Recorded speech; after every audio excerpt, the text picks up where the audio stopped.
Welcome to சாப்பாடு மருத்துவம் channel. நம்ம சேனலில் போகிற வீடியோஸ் உங்களுக்கு உடனுக்குடனே கிடைக்கணும்னா மறக்காமல் நம்ம சேனலை சப்ஸ்கிரைப் பண்ணிங்க. கூடவே பெல் பட்டனை கிளிக் பண்ணிக்கங்க. வாங்க வீடியோக்குள்ளே போகலாம்.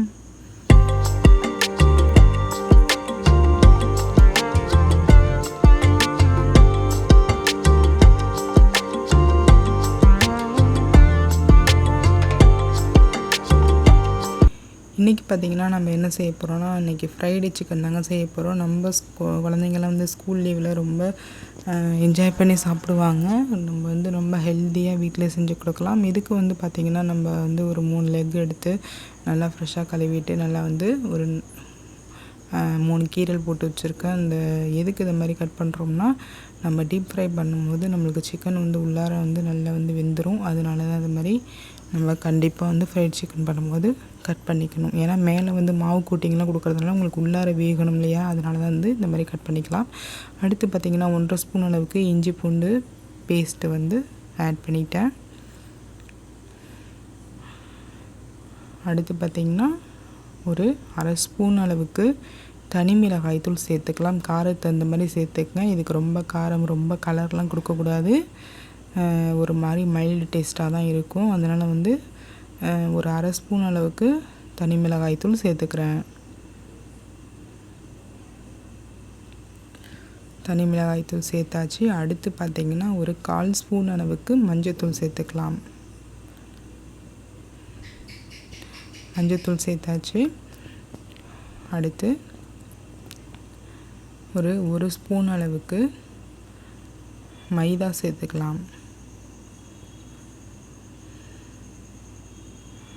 இன்னும் கொஞ்சம் கூட சேர்த்துக்கலாம், பார்த்துட்டு சேர்த்துக்கலாம். இப்போ வந்து 1 ஸ்பூன் அளவுக்கு கார்ன்ஃப்ளவர் மாவு, சோள மாவு சேர்த்துக்கலாம். இப்போ வந்து நம்ம இதை நல்லா வந்து மிக்ஸ் பண்ணி விட்டுக்கலாம். நம்மளுக்கு பத்தலைன்னா மறுபடியும் நம்ம கொஞ்சம் மாவு சேர்த்துக்கலாம். இது போதும்னு நினைக்கிறேன். இப்போ வந்து நல்லா மிக்ஸ் பண்ணி விட்டுக்கலாம். பாருங்கள், நல்லா வந்து ஃபுல்லாக வந்து நல்லா ஸ்ப்ரெட் ஆகி நல்லா வந்து ஒட்டிட்டு, இப்போ வந்து தேவையான அளவு சால்ட்டு சேர்த்துங்க. ரொம்ப சேர்த்துடாதீங்க, ஓரளவு மைல்டு டேஸ்ட்டாக சேர்த்துக்குங்க. நம்ம வந்து மாவு அந்த மேலே வந்து கோட்டிங் கொடுக்குறதுலையும் கொஞ்சம் சால்ட்டு சேர்ப்போம். அதனால் வந்து ஓரளவு பார்த்து சேர்த்துக்கலாம். இந்த அளவுக்கு வந்து நல்லா வந்து ஊறட்டும். இப்போ வந்து மேலே கோட்டிங் கொடுக்குற மாவு வந்து நம்ம ரெடி பண்ண போகிறோம். இதுக்கு வந்து என்னென்னு பார்த்திங்கன்னா ஒரு 1.5 ஸ்பூன் அளவுக்கு கார்ன்ஃப்ளவர் மாவு எடுத்துருக்கேன். அடுத்து 1 ஸ்பூன் அளவுக்கு மைதா எடுத்துக்கிறேன். அப்புறம் கொஞ்சம் ஒரு 1/4 ஸ்பூன் அளவுக்கு சால்ட்டு சேர்த்துக்கலாம். ஒரு 1/4 ஸ்பூன் அளவுக்கு சால்ட்டு சேர்த்துட்டு நல்லா வந்து மிக்ஸ் பண்ணி வச்சுக்கலாம்.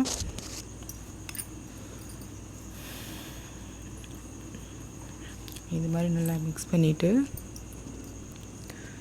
நல்லா வந்து சால்ட்டு வந்து அங்கங்கே நல்லா ஸ்ப்ரெட் ஆகுற மாதிரி மிக்ஸ் பண்ணி வச்சுக்கோங்க.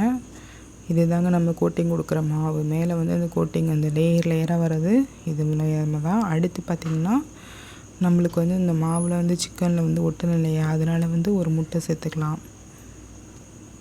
இப்போ வந்து எக்கு வந்து நல்லா வந்து உடச்சி ஊற்றியாச்சு.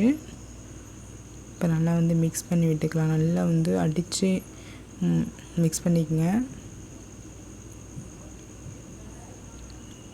இது மாதிரி இந்த கலரே வந்து சேஞ்ச் ஆகிடணும், நம்மளுக்கு வந்து பேஸ்ட் மாதிரி ஒட்டணும், அந்த மாதிரி மிக்ஸ் பண்ணிக்கலாம். அவ்வளோதாங்க. இப்போ வந்து நம்மளுக்கு கோட்டிங் பவுடர், அப்புறம் வந்து எக்கு, அப்புறம் வந்து சிக்கன், இது எல்லாமே 3மே ரெடி ஆகிடுச்சு. இப்போ வந்து நம்ம ப்ராசஸில் இறங்கலாம். இப்போ வந்து நம்ம ஸ்டவ்வில் வந்து நல்லா வந்து எண்ணெய் ஊற்றி கடாயில் வந்து எண்ணெய் காஞ்சிட்ருக்கு. அதுக்குள்ளே வந்து நம்ம எக்கு பேஸ்ட் இருக்குது பார்த்திங்களா, அதை மேலே தடவிக்கலாம். தடவிட்டு நல்லா 2 பக்கமும் தடவிட்டுக்குங்க ஃபுல்லாக. இது மாதிரி தடவுறதுனால நம்மளுக்கு வந்து இந்த கோட்டிங் மாவு வந்து நல்லா ஒட்டிக்கும், நல்லா கிறிஸ்பினஸ்ஸாகவும் உங்களுக்கு வந்து நல்லா வெந்து வரும். அதனால தான் வந்து நம்ம யூஸ் பண்ணுறோம்.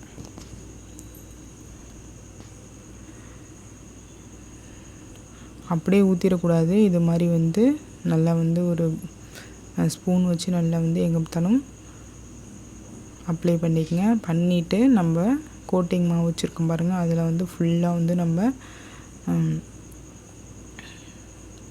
நல்லா வந்து மாவு வந்து ஃபுல்லாக ஸ்ப்ரெட் பண்ணி நல்லா வந்து அப்ளை பண்ணிக்கலாம். முடிஞ்ச அளவு நல்லா வந்து ஃபுல்லாக வந்து அப்ளை பண்ணிடுங்க.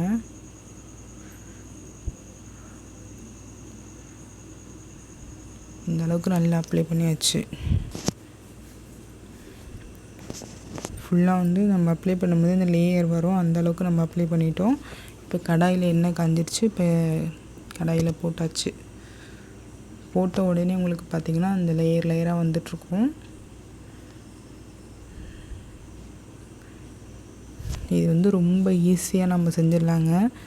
ரொம்ப வந்து காஸ்ட்லியாக அது வந்து நம்ம கடையில் போய் நம்ம வாங்குறதுக்கு நம்ம வீட்டிலேயே சூப்பராக ஹெல்த்தியாக செஞ்சு கொடுத்துடலாம் குழந்தைங்களுக்கு.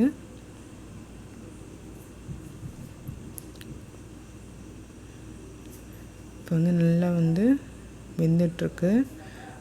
ஃபுல்லாக வந்து நல்லா ஹை ஃப்ளேமில் போடும்போது நல்லா வச்சுருங்க. வச்சுட்டு இந்த லேயர்லாம் வந்ததுக்கப்புறம் சிம்மில் வச்சு நல்லா வந்து வெந்து எடுக்கணும். அப்போ தான் உள்ளார உள்ள இந்த சிக்கன் வந்து உங்களுக்கு வேகும். முடிஞ்ச அளவுக்கு நல்லா வெந்து வந்து எடுத்தோம்னா ரொம்ப நல்லது.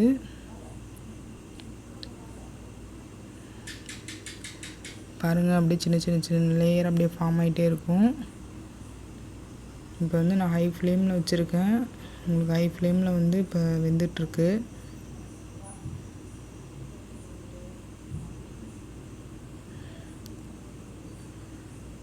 அவ்வளோதாங்க. 2 பக்கமும் வந்து நல்லா வந்து ஹை ஃப்ளேமில் வந்து வச்சு நல்லா லேயர் வந்து வந்துட்டுருக்கு. இப்போ அடுத்து சிம்மில் வச்சு நல்லா வந்து வேக வச்சுக்கலாம். அவ்வளோதாங்க. சூப்பராக வந்து ரொம்ப கிறிஸ்பியாக சூப்பராக வந்து ஹோம்மேடாக சூப்பராக ஃப்ரைட் சிக்கன் நம்ம ரெடி பண்ணிட்டோம். இப்போ அடுத்து இன்னொன்று உங்களுக்கு நான் அப்ளை பண்ணி உங்களுக்கு செஞ்சு காட்டுறேன்.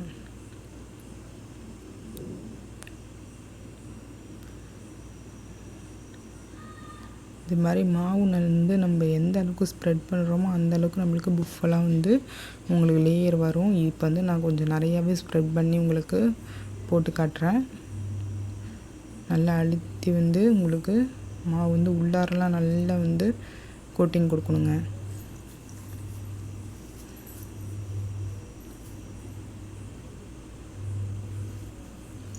இந்த அளவுக்கு நம்ம நல்லா ப்ரெஸ் பண்ணி போட்டிருக்கோம். இது எப்படி வரும்னு பார்ப்போம். இப்போ அடுத்த சிக்கன் லெக் பீஸ் வந்து நம்ம போட்டோம்.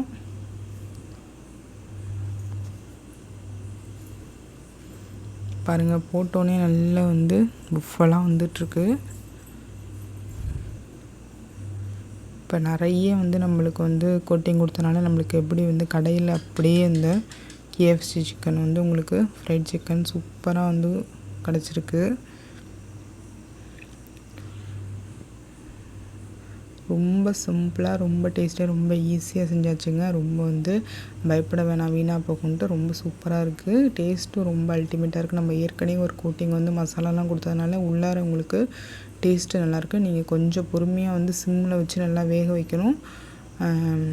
கருகடிச்சிடக்கூடாது. இந்த அளவுக்கு வந்து உங்களுக்கு கலர் வந்து அப்படியே ஹோட்டலில் நம்ம KFC வாங்குகிற இடத்துல அப்படியே கொடுக்குற மாதிரி இருக்குது பாருங்கள். இதுக்கு வந்து ஒரு டொமேட்டோ சாஸ் வச்சா சூப்பராக அப்படியே நம்ம வந்து KFC சிக்கனே தான் அப்படின்னு சொல்லலாம்.